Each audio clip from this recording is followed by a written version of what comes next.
네, 코로나19 확산에 따른 경제 충격에 대응하기 위해서 한국은행이 기준금리를 0.5%포인트 전격 인하했습니다. 이는 사상 첫 0% 기준금리 시대로 접어들게 됐는데요. 네, 금융시장과 실물 경제에 미치는 영향은 어떨지 전문가와 자세한 내용 짚어보겠습니다. 곽수종 경제학 박사 나오셨습니다. 네, 안녕하십니까? 어서 오십시오. 네, 안녕하세요. 네. 자, 이렇게 우리 기준금리 연 0.75%로 인하가 됐습니다. 사상 처음으로 이제 0%대 진입인데 0.5%포인트 B컷 혹시 예상을 하셨습니까? 글쎄요, 예상을 했다기보다 좀 늦은 감이 있었다는 생각이 먼저 들었고요. 네. 두 번째는 과연 금리 정책만 가지고 지금 뭐 국회에서 추경 문제를 다루고 있지만 네. 금리 정책만 가지고 될 것이냐는 두 번째 문제고요. 세 번째는 시기적으로 네. 긴급 검토위를 열어서 결정을 한 내용 아니겠습니까? 예. 그 전에 왜 검토위원회에서 선제적으로 대응하지 못했는가 하는 그런 아쉬움이 남아 있는 그런 뭐 컷이었다. 뭐 B컷까지는 아니겠습니다만 한국 경제 입장에서 0.5%포인트 떨어뜨린 것은 상당히 큰 폭이다라고 하는데 네. 미국 같은 경우에는 1%포인트 떨어뜨렸지 않습니까? 거기에 비추면 우리는 아직까지 관망하는 자세로 한국은행이 보는 게 아닌가라는 좀 우려감이 없지 않아 있는 것 같습니다. 말씀하신 것처럼 미국은 금리 인하하고 더불어서 양적 완화를 하겠다 이렇게 발표를 네. 했는데 오늘 뉴욕 증시가 대폭락한 상태로 마감을 했습니다. 네. 이에 대한 기대감이 반영이 전혀 안 된 모습이에요. 방금 말씀하셨지만 보통 경제라고 하는 건 한쪽에서 무슨 일이 발생이 되면 이거를 막고자 뭐 항체가 반응하듯이 반응하지 않습니까? 그러면 네. 이 정도 7천억 달러의 재정을 풀겠다는 것과 1%포인트의 금리 인하에도 불구하고 뉴욕 증시가 폭락했다는 것은 드러나지 않은 또 다른 위험성이 잠재할 수 있다는 것을 월가에서는 보고 있고 고민하고 있다는 거거든요. 예를 들면 이탈리아의 모라토리움 선언이 가능하지 않겠는가. 그리고 개도국에서 발생할 수 있는 신흥국에서 레버리지 역전 효과, 역외전 효과. 다시 말하면 금리를 저렇게 떨어뜨리게 놓으면은 금리가 높은 대로 돈이 흘러갈 것 같은데 이게 금융위기로 자칫 몰리다 보면 오히려 돈이 거꾸로 빠져나가는 현상이 발생을 해서 신흥국 같이 외환보유고 액수나 여러 가지 규모 면에서 부족한 국가에는 금융위기가 발생할 수 있고 이게 결국 미국 내부에도 네. 여러 가지 금융위기의 잠재적 지연 내관이 있다라는 의미로 지금 월가는 바라보는 게 아닌가 그런 좀 우려감이 있습니다. 네. 우리 금융시장 상황은 어떨지 궁금한데 코스피는 4%대 하락세를 오늘 기록하기도 했습니다. 네. 앞으로 어떤 영향이 있을지 궁금한데요. 일단 0%대 금리이지 않습니까? 증시에 미친 영향이 있을까요? 글쎄요. 방금 0%대 0.75%인데 이 금리로서 만약에 경제 문제가 해결이 된다고 하면 지금 금리를 떨어뜨리는 자체가 당장 시장에서 반응이 나와야 되는데 앞에서도 말씀드렸지만 숨겨진 그 무엇인가가 있다는 것이고요.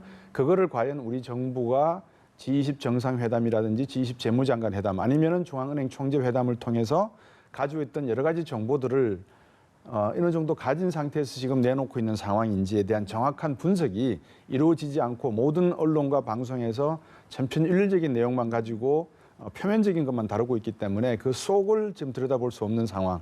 이거를 감춰놓고서는 어떤 해법을 내놓는다도 만들어질 수 없는 게 코로나19라고 하는 것은 네. 아시다시피 경기 사이클이 이렇게 있는데 여기에 경기 사이클을 타고 상승, 뭐 하락, 그다음에 바닥 이런 식으로 정상적인 운행을 하는 게 아니라 비행기를 타고 가시다 보면 예상치 못했던 터뷸런스가 발생해서 훅 떨어지는 경우가 있지 않습니까? 이 전염병이 돌면 유행병이 돌면서 그런 현상이 발생을 했거든요. 그래서 비경제적인 현상입니다. 네. 이 비경제적인 현상으로 인해서 시장의 충격이 지금 실물 경제에 가해지고 있는데 이거를 단순히 재정 문제와 금리 문제, 특히 금리 문제로 문제 해법이 나온다? 그거는 너무나 큰 기대가 아닌가 생각이 듭니다. 네. 이주열 한은 총재가 금리 인하에 대해서 발표할 때 추가 금리 인하를 묻는 기자의 질문에 가능성을 좀 열어놨단 말이죠. 지금 시기상조일 수도 있겠습니다만 추가로 금리를 인할 여력이 있다고 보시는지요? 지금 0.75%니까 추가 여력은 있죠. 근데 그게 만약에 제가 기자분이라면 질문을 더 한 가지 더 하겠습니다. 0.5%포인트 떨어뜨린 배경은 뭐고 이왕 하실 것 같으면 미국처럼 1%포인트는 아니지만 기왕에 할 거면 0.75%포인트를 떨어뜨려서 시장에 더 확실한 대응의 어떤 느낌을 주는 게 어떻겠느냐. 그다음에 두 번째는 금리를 인하하게 되면 그다음에 발생되는 문제가 채권 시장에 대한 영향입니다. 과연 채권 시장은 안정할 수 있는가? 우리가 많은 유동자금이 지금 시중에서 있는데 이 유동자금이 지금 안전자산으로 흘러가고 있지 않습니까? 그러면 채권 시장으로 흘러간단 말이죠. 그럼 채권 시장이 주식시장 다음으로 투자 실물 자산인데 이 시장에 나중에 레버리지 역전 효과, 역외전 효과가 발생했을 경우에는 채권 시장마저도 붕괴할 수 있는 가능성이 있단 말입니다. 이런 모든 가능성을 하는 총재께서는 어떻게 전망하고 계시는지에 대한 보다 구체적이고 분석적인 질문이 들어갔었으면 더 좋았지 않을까 생각이 됩니다. 네. 지금 0.5%포인트로는 좀 부족하다. 계속 이렇게 말씀해 주시고 계신데요. 뭐 추가 금리 인하가 있든 그 이후 상황이 뭐 가계 빚이 조금 더 늘어날 수 있다. 또는 뭐 부동산 시장을 자극하지 않을까. 이런 우려도 나오지 않습니까? 이에 그렇습니다. 대해서는 좀 어떻게 보세요? 방금 말씀 주신 게 이제 코로나 사태로 인해서 실물 경제, 수요 측면과 공급 측면 모두가 지금 위축되고 있는 상황이고 글로벌 분업 체계가 지금 붕괴가 되고 있는 막히고 있는 상황이기 때문에 이것을 풀어내는 것을 과연 금리와 재정을 통해서 해결할 수 있겠는가? 뭐 루비니 교수 같은 경우에는 가계당 1,000달러씩 주는 것이 해법이다라고 이야기하는데 네. 제가 볼 때는 금리 문제로 가서 이 문제를 해결할 수 있다는 것은 지나친 기대인 것 같고요. 향후에 발생할 수 있는 미국이 이제 시작이거든요. 중국이 2분기 경제 성장률을 마이너스 7%로 예상하고 있습니다. 이 정도로 지금 세계 경제가 급냉각되고 있는 상황에서 이런 내용들을 빼고서 우리나라의 금리가 0.5%포인트다 이 이야기 한다는 것은 너무나 작은 이야기를 하고 있는 게 아닌가 생각이 듭니다. 네. 네, 알겠습니다. 일단 부동산 시장은 그럼 어떻게 전망하시는 거예요? 부동산 시장도 예. 마찬가지죠. 사실 우리나라의 대부분의 자영업자들 부채 정도가 한 700조 정도 된다고 가정을 하면 대부분 주택담보대출로 들어가 있는 상태죠. 금리를 떨어뜨리면은 대출 부담이 이자 부담이 그렇죠. 줄어들어서 예, 예. 도움이 되겠다라고 생각이 되는데 이분들이 지금 영업을 전혀 못 하고 있습니다. 기본 소득이 발생하고 있지 않는 상황, 그리고 아르바이트하고 있는 대학생들도 일자리를 찾지 못하고 있는 상황들이 중첩되면 될수록 이 B컷을 이루어졌다고 해서 금융시장이 안정이 되고 이게 부동산 시장의 담보대출 부분에 도움이 된다라고 볼 수 없는 게 저가 시장에 아마 매물이 엄청나게 쏟아질 가능성도 있다는 거죠. 그렇게 되면 부동산 가격은 더욱더 하락할 것이고 오히려 하락할 것이고 과연 이러한 현상이 미국에서 중국 다음 제가 7%라고 했는데 골드만삭스 같은 경우에 미국은 마이너스 5% 예상을 하고 있거든요. 2분기에. 네. 이런 상황이 어떻게 중첩돼서 발생하겠느냐가 향후 부동산 시장과 실물 경제 모두 악영향의 잠재 요소, 지연 내관으로 있다 이렇게 보시면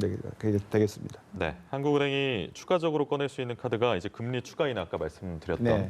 국채 매입 그리고 통화 스와프도 좀 부상을 하더라고요. 네. 통화 스와프가 뭐고 네. 이걸 좀 시행했을 때 어떤 효과가 기대되는지 고전에 말씀드리겠습니다. 이제 미국 같은 경우에는 5천억 달러를 7천억 달러 전체 규모에서 2천억 달러는 주택담보부 대출 비슷한 형태의 모기지 담보부 대출로 투자를 하기로 결정을 했고요.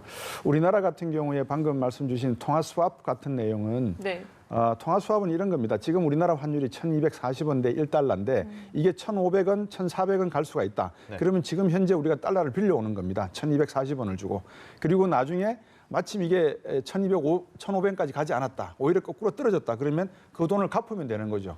그러면 우리 입장에서 보면은 1,500원까지 갔을 때는 손해가 발생하지만 만약에 1,500원까지 가버리면 1,240원에 빌려왔으니까 네. 나중에 그 돈을 청산을 하면 되니까 우리에게는 이득이 발생되는 형태가 통화 스와프다. 그래서 우리나라가 이제 미국과 300억 달러가 넘는 규모의 통화 스와프를 가지고 있다는 것 자체는 우리 외환 보유고가 4천억 달러를 넘는 안전 형태를 가지고 있지만 우리나라 해외 투자 투기 자금이 단기 자금이 한 전체 외환 보유고의 50%를 차지한다고 가정을 하면 일시에 2,500억 달러가 빠져나간다 하더라도 미국이라고 하는 안전 핀이 작동을 통화 스와프 형태로 작동을 하기 때문에 1997년 외환위기와 같은 그런 급속한 냉각은 없을 것이다라는 측면에서 심리적 측면에서 상당히 안전한 부분이다 이렇게 보여집니다. 네, 오늘 문재인 대통령이 이제 국무회의를 주재하면서 여러 가지 뭐 강도 높은 대책이 나오지 않을까 이런 얘기는 나오는데 그렇다면 박사님께서는 추가적으로 이제 꺼낼 수 있는 그런 방안들 어떤 것들이 있을 거라고 보세요? G7 회의에서도 말씀을 하고 IMF 게르기